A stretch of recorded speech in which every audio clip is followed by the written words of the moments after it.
8.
Dimulai.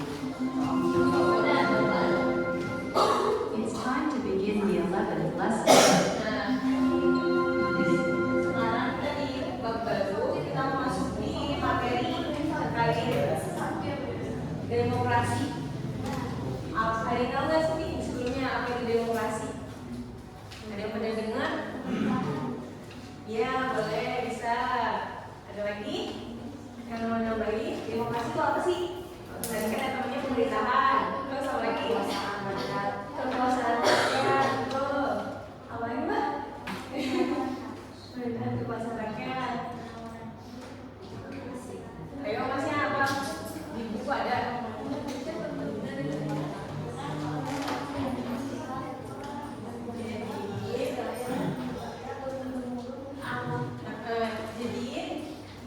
Kalian sebelumnya di sini waktu itu pemilihan kelas melalui apa? Pernah pemilihan kelas kan?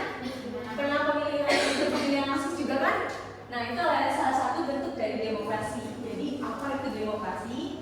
Kita lihat. Sebelum itu ada tujuan pembelajaran dari pembelajaran kali ini, yaitu menjelaskan pengertian demokrasi,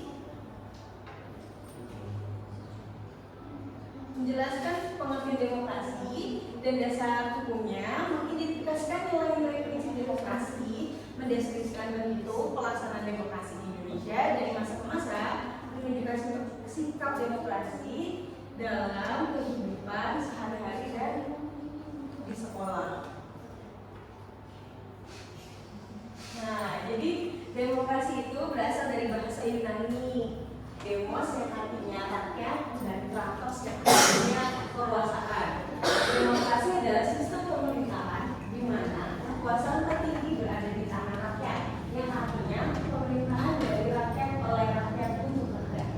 Demokrasi harus mencerminkan nilai-nilai Pancasila seperti musyawarah, gotong royong, menghargai perbedaan dan lain sebagainya. Jadi ada yang tahu ya, jadi demokrasi itu apa sih? Kalau kalian dengar demokrasi itu apa? Jadi bisa jawab, demokrasi itu berasal dari bahasa Yunani yang artinya demos dan kratos. Demos artinya rakyat, dan kratos artinya kekuasaan. Bisa dipahami? Selanjutnya ada demokrasi dalam undang-undang. Jadi ada beberapa pasal undang-undang yang menjelaskan tentang demokrasi. Salah satunya ada pasal 1 ayat 2, kedaulatan berada di tangan rakyat. Pasal 37 sampai 54 menjelaskan tentang hak dan kewajiban warga negara baik secara ekonomi, sosial, dan politik. Pasal 28 menjelaskan menjamin hak kebebasan berpendapat, berserikat, dan berkumpul.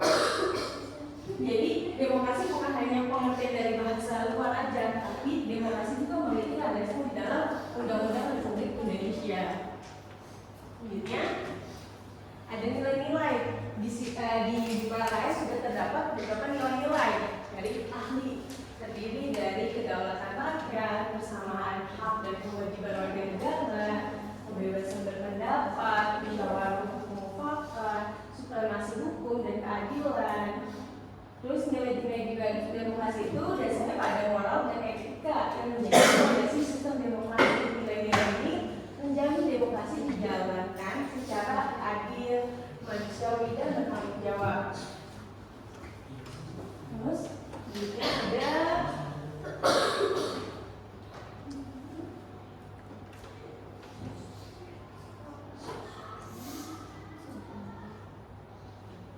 ciri-cirinya. Ciri-ciri dari demokrasi itu adanya partisipasi rakyat dalam pemerintahan, adanya kebebasan berpendapat, adanya pemilu yang bebas dan adil, adanya perilaku hak asasi manusia, dan adanya perwakilan rakyat, yaitu DPR.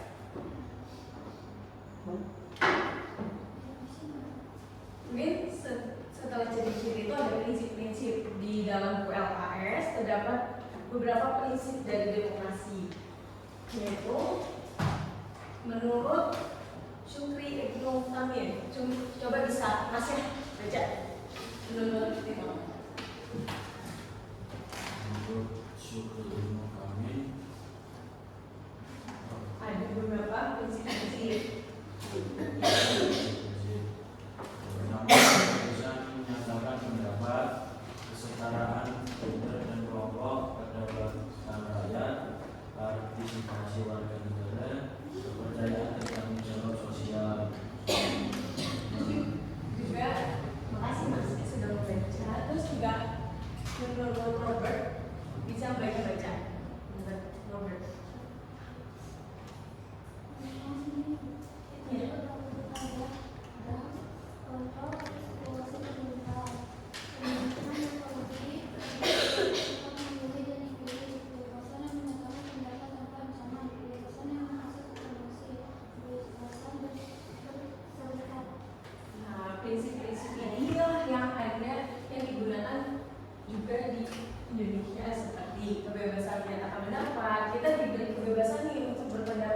mengkritik pemerintah atau menyuarakan gitu. Terus untuk kesetaraan gender, kita di sini yang perempuan sekarang boleh saja kerja, boleh saja jadi bebas, bukan hanya kerja di rumah, bukan hanya jadi PNT, akan tetapi juga bisa jadi guru, bisa jadi dosen, bisa jadi pengusaha, karena di negara Indonesia juga udah ada kesetaraan gender.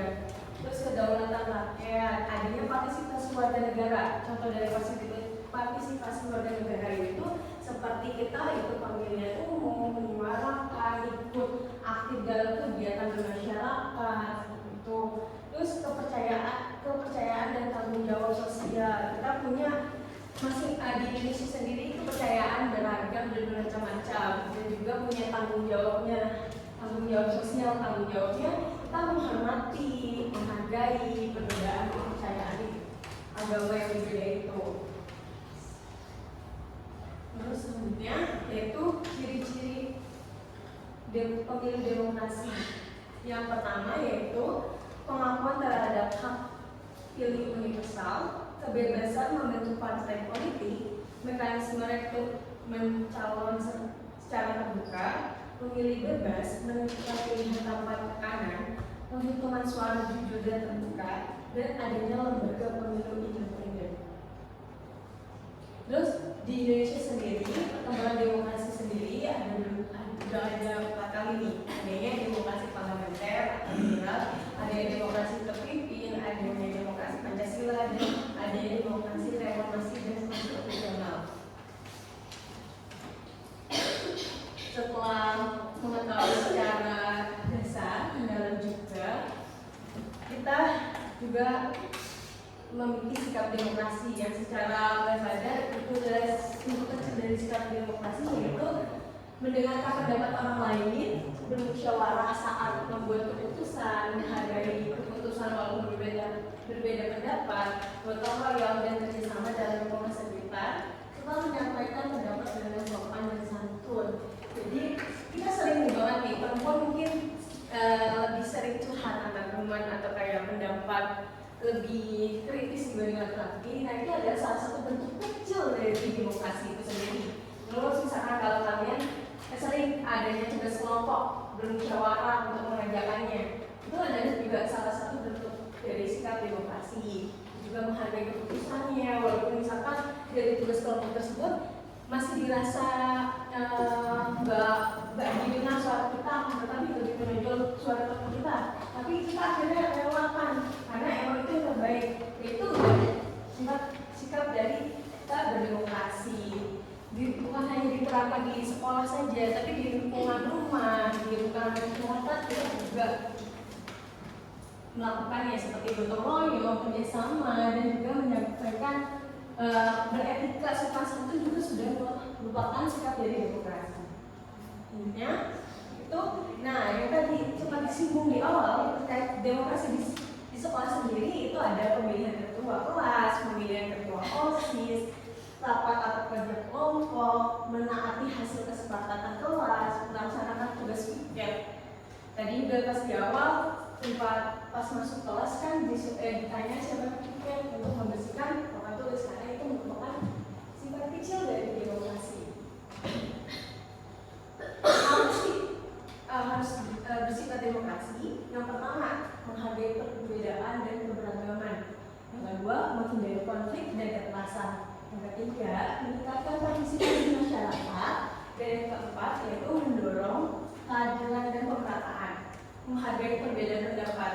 Kalian tahu sendiri kalau negara Indonesia itu sangat beragam, baik sukunya, agamanya, bahasanya, warna kulitnya, dan sebagainya. Oleh karena itu, kalian juga harus bisa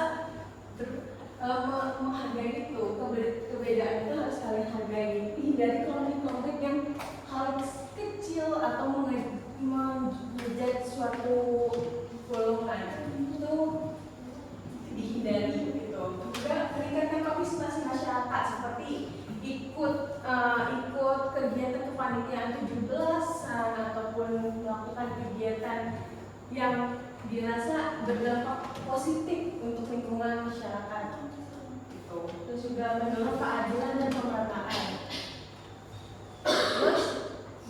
dalam hal ini tentu juga memiliki tantangan dalam berdemokrasi. Yang pertama, kurangnya toleransi, banyaknya egoisme kelompok, banyaknya hoax dan ujaran kebencian, serta rendahnya literasi politik.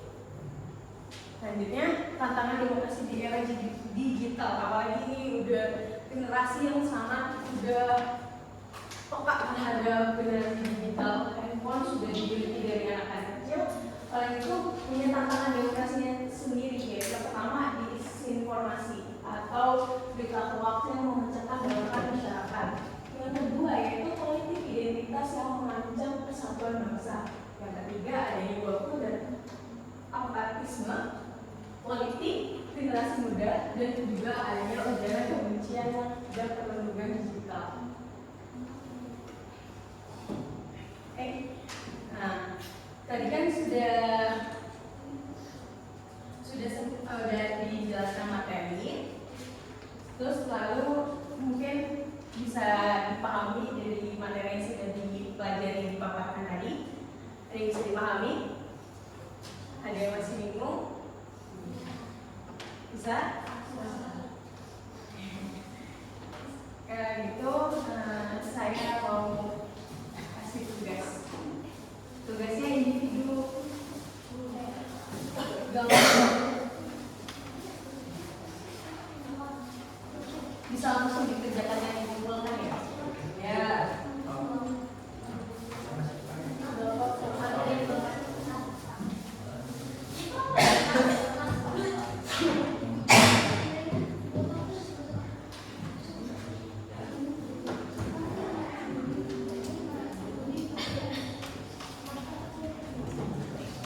Ini ada ini aja.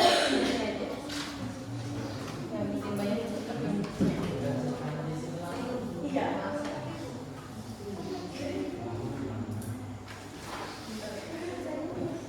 Iya, nama di situ ada penunjuknya.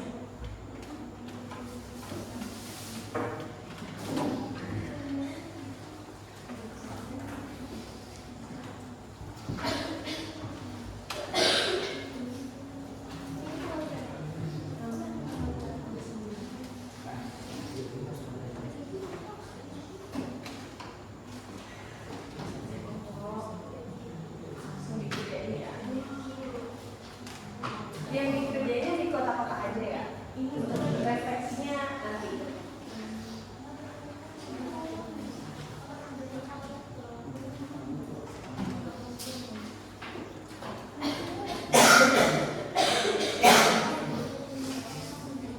Jadi di sini cara mengerjakannya itu kayak dicocokkan. Dicocokkan. Jadi petunjuknya dalam games ini cocokkan periode undang-undang konstitusi. Misalkan ciri-ciri dari undang-undang ini tuh yang poin A, B, atau C, apa D. Nanti misalkan nomor 1 itu cocoknya dengan poin B. Berarti di sini tinggal dijawab 1 garis arah mana B, seperti ya. Terus kalau misalkan agak kesulitan terkait mengerjakannya, bisa dibaca di LKS kok. Itu ada keterangan dari undang-undang ini apa, undang-undang ini apa gitu. Ataupun kalau ada kesulitan bisa ditanyakan. Waktu pengerjaannya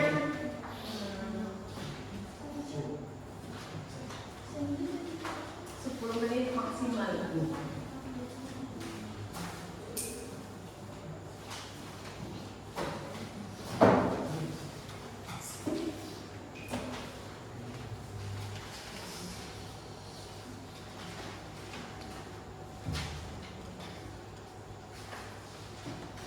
Bisa dibuka di halaman 44.